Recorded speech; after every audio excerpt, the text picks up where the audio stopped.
anarchy is something else that you said the government, they have nothing, everything they get and they want to give to someone else, they have to steal it from somebody. That's called taxation. Is taxation theft in your mind?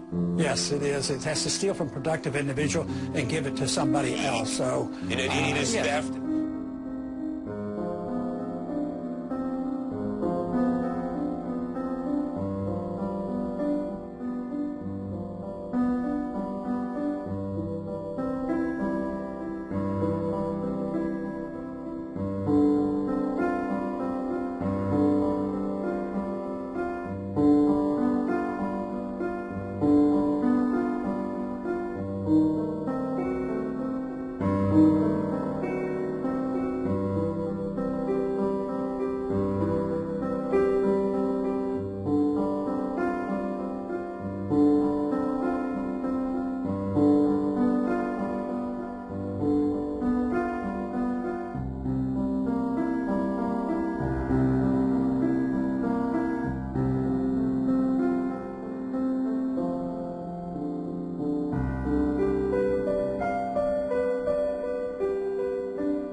Our Constitution is very restrictive in what the federal government should do.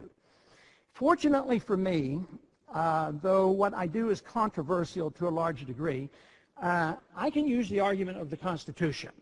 Our Constitution is very small and it's very straightforward.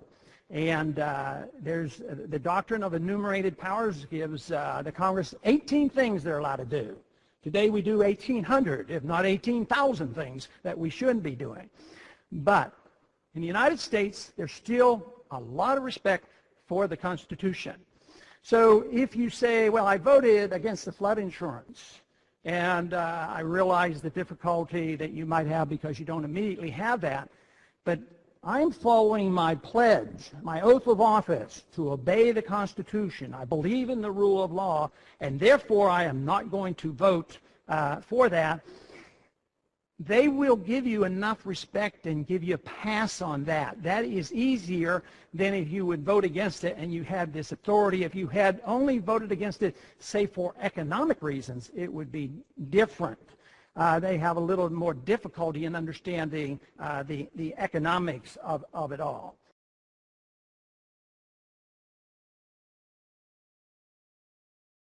The federal government and coercion and all this stuff, using force, and you emphasize individual responsibility and freedom.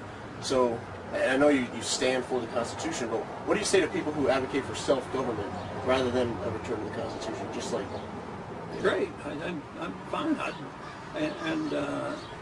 I think that's really what my goal is. Isn't it interesting that if you have a government, they will want us all to be socialistic and use us, but they will never allow an enclave go and become libertarian and just accept nothing, receive nothing, accept no obligations. But if we had a libertarian society, we'd have no qualms. I mean, if a group of people want to go over and run things socialistic, like you've had some of these in our early history. I mean, they literally lived as socialist enclaves, and as long as they didn't have to live off us. I mean, even today, the people, the Amish and other like that, they'd like to be left alone, right. And they should never be required to, be paying Social Security or income tax, but so libertarianism is much more tolerant than socialism. Socialism has to live on those who produce, right. And that's why they have to use coercion. That's right.